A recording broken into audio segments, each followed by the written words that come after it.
cette 23e journée de top 14, c'est un stade Pierre Fabre à guichet fermé qui accueillait ce Castres Toulouse, vrai et faux derby remporté par les champions de France en titre Tarnais depuis 5 rencontres d'affilée.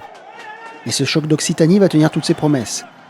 De l'engagement, du combat, une conquête disputée, du chambrage ou quelques accrochages, tout y est comme depuis quelques années. Castres a tendance à mettre la pression au pied et au sol quand Toulouse attend les ballons perdus pour mettre de la folie sur tout le terrain ou jouer debout. Après les premiers points inscrits par le buteur et arrière tarnais du stade toulousain Thomas Ramos, ce dernier va récidiver vent dans le dos et de plus de 50 mètres. Malgré ce modeste 6-1 au score, le premier acte est intense et il faut attendre les arrêts de jeu pour assister au premier essai de la rencontre. Les leaders du classement défendent cette mêlée à 13 contre 15 après 2 cartons jaunes distribués successivement. L'épreuve de force tourne en faveur des hommes d'Urios et face à la faute augaronnaise dans une zone de marque, l'arbitre Adrien Descotes va sous les poteaux accorder cet essai de pénalité. Le Castres Olympique reprend donc le score à 7-6 au meilleur des moments, juste avant la pause sifflée par le référé lors de ce match venteux. Durant le deuxième acte, le scénario va perdurer avec des Toulousains qui tentent de se faire dépasser dans le désordre quand leurs adversaires mettent aussi une grande pression en touche ou au sol.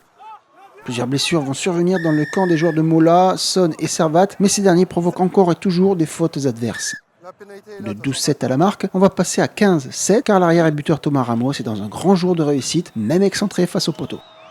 Entre pluie et éclaircie et surtout vent de face, Ramos est impeccable quand Toulouse est réaliste, au contraire des bleus et blancs de Rory Cocotte et Benjamin Urdapilleta. Ces derniers vont pourtant sonner la révolte alors qu'il reste 20 minutes à jouer.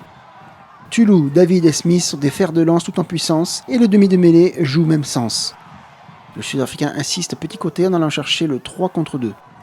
Repositionné à l'aile, Florian Vialel grille à Ramos, rafute Bonneval avec férocité et surprend UG sur ses appuis. Il a donc fallu attendre l'heure de jeu pour voir un premier essai digne de ce nom. Le CO reprend le score pour ce mano-mano au tableau d'affichage qui va durer jusqu'à la toute fin de rencontre. Davantage dans la réaction que dans l'action, les joueurs proches du Sidob vont remettre ça 3 minutes plus tard après une touche. On se passe le ballon et l'ancien Toulousain Yann David, revenu à temps de blessure à la cuisse, est encore irrésistible tout en force avec ce refus jugé correct par la vidéo arbitrage après coup. Le centre a ouvert une porte et avec cet avantage, les Castrés jouent dans l'avancée. Rory Cocotte va alors décider de jouer au rat et son gaz va lui permettre d'aller régler seul la défense adverse. Souvent au milieu des chamailleries, le numéro 9 rappelle aussi à quel point il peut être décisif dans ce genre de match accroché. Le score passe ainsi à 17-15, mais les Tarnais ne parviennent pas à lâcher leurs adversaires car c'est la panne totale des buteurs de la Montagne Noire. 2 pénalités plus tard, Toulouse est toujours à la traîne avec ce 20-18.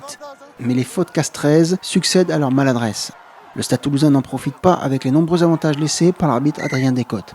À 4 minutes du terme, Thomas Ramos a donc une première balle de match qu'il ne va pas manquer et ainsi permettre aux siens de repasser en tête 21-20.